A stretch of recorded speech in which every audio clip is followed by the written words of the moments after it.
Hey, New Hope Kids, it's good to see you today. Welcome to New Hope Kids Online. Now, if you're getting ready to start 4th or 5th grade, you are in the right place. You are my Be Bold kids because you're growing up, you're thinking for yourself, and you're beginning to ask big, bold questions about God and about life. And you know what? This is a really good thing because God's just starting his work in you, and he wants you to grow. He wants you to learn. And he's not scared of your questions. We should never be scared to ask questions.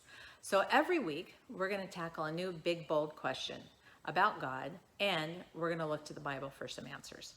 So before we get started, there's a few things I need you to go get. First of all, go get your Bible. You need a Bible or a Bible app on a phone or a tablet. Then you also need your family because, we want to do this together with our family. You need a laundry basket, or it can be any kind of a bucket or a trash can, anything that has an open top on it.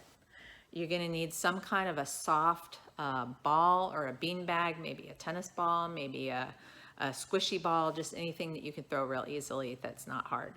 And then you're going to need some kind of a bat. It can be any kind of a baseball bat. It can be a toy bat, like a wiffle ball bat, or you can even use like a wrapping paper roll, because that's about the same size. So go get those things now. Go.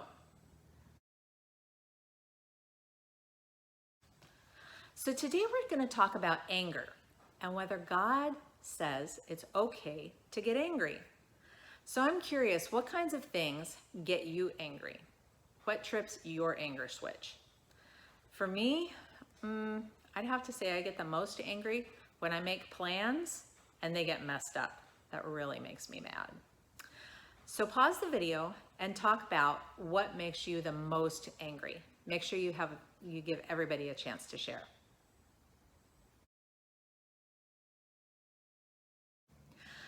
So a couple things about anger. First, it's a natural emotion. I mean, people get angry. It just happens. It happens when we feel frustrated or powerless, maybe when we don't think things are fair, when we feel afraid or attacked, when people don't respect us, maybe when we don't get what we want. There's lots of reasons we feel angry. And so it's going to happen, and we're going to get angry, right? So the question we want to explore is God okay with us getting angry? But first, let's play a game. So it might kind of help us to explore some of the things about anger. All right, so I call this bat brain. Here's what you're going to do. You're going to put your bucket or your laundry basket or your container, whatever, on the floor someplace. You need to be 6 feet away from it. And then you're going to take your bat. And it can be, again, it can be a regular bat. It can be a wiffle ball bat. It can be a roll of wrapping paper, anything that's about this size. Now what you're going to do, you're going to put the bat on the ground. Remember, you're 6 feet away from your basket. Put the bat on the ground. Put your head on the bat. And you're going to turn, keeping your head on that bat as fast as you can, 5 times. Now you're going to count down 5 times, and when you hit 5, you're going to drop the bat, you're going to pick up the ball, and you're going to try to make the ball into the basket. Remember, you have to be 6 feet away from the basket.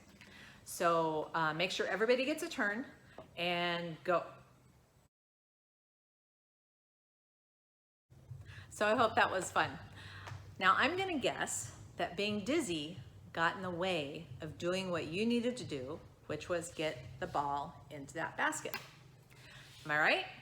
Now maybe you came up with a way or a strategy to keep yourself less dizzy.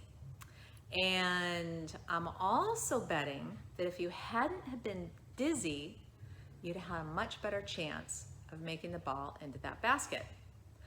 So let's talk about how this activity is like or unlike anger, okay?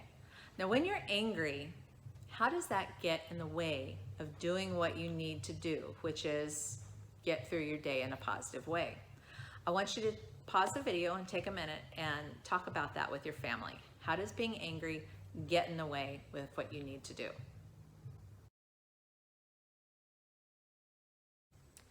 So another question, what helps you cope and feel better when you're angry? How are those ways like or unlike how you coped with being dizzy in our game?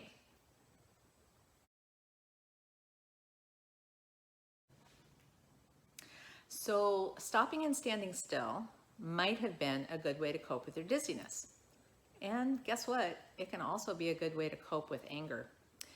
So we've established that anger is probably going to happen to each of us, and the anger can get in the way. So let's do a little bit more anger exploration and dig into our big question. Is God okay with me getting angry? Let's see what the Bible has to say about this. So the passage I'm going to read you first is from the book of John. And Jesus had just traveled to Jerusalem for the Passover feast, which is a really big celebration in Jewish culture. And when he got to Jerusalem, when he got to the temple, which was the big Jewish church, remember, he found that it was full of people that were selling stuff, selling animals and different things. Some of them were trying to cheat other people, and there was a lot of bad stuff going on in the temple at the church. So listen to what happened. In the temple courtyard, he found people who were selling cattle, sheep, and doves. Others were sitting at tables exchanging money. So Jesus made a whip out of ropes. He chased all the sheep and cattle from the temple area. He scattered the coins of the people exchanging money, and he turned over their tables. John 2:14 and 15. Well, it sure sounds to me like Jesus was angry. And we do know that Jesus lived a perfect life, and he didn't sin. He didn't do wrong things because he's God. So maybe getting angry isn't a bad thing to do. Let's look at another passage.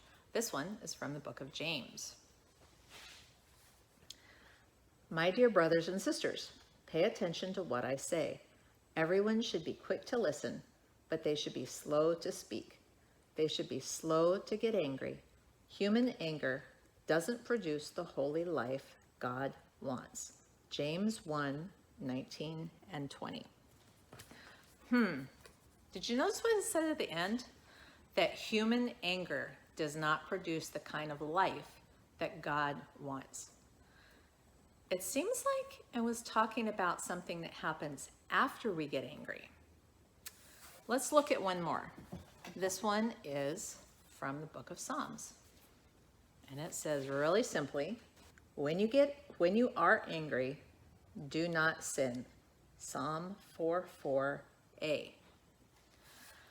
Wow. So do you notice that it didn't say do not feel angry, but do not sin when you are angry?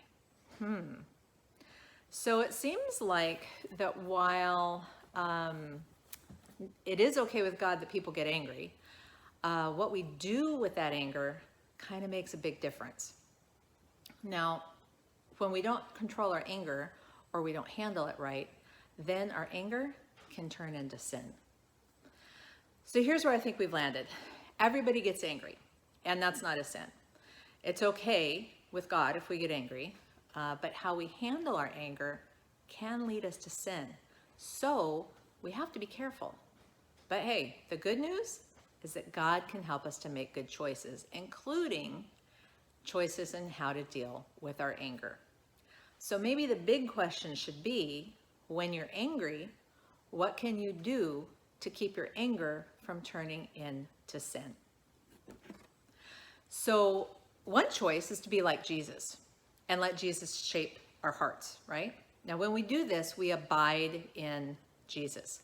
The Holy Spirit describes this as showing the fruit of the Spirit, and that's described in the book of Galatians. So listen to what it says. I gotta find the right one. But the fruit of the Holy Spirit, the fruit the Holy Spirit produces, is love, joy, and peace. It is being patient, kind, and good. It is being faithful and gentle, and having control of oneself. There is no law against things like that. Galatians 5:22 and 23. So think of it this way. The fruit of the Spirit shows the world what kind of person you are. If you see an apple on a tree, you're going to know it's an apple tree, right? If you see an orange on a tree, you're going to know it's an orange tree. Now, in the same way, when other people see those good qualities, love, joy, peace, patience, kindness, gentleness, self-control, it should be a clue that we're Christian. Just like a tree produces fruit of its own, the Holy Spirit can produce those good things in us. Now, we shouldn't have to go around with a sign that tells the world that we're Christian, right? But when they see us live our life in a good way, they should kind of see something different about us, and they should know, oh, maybe that's what a Christian is like. Do you see what I mean?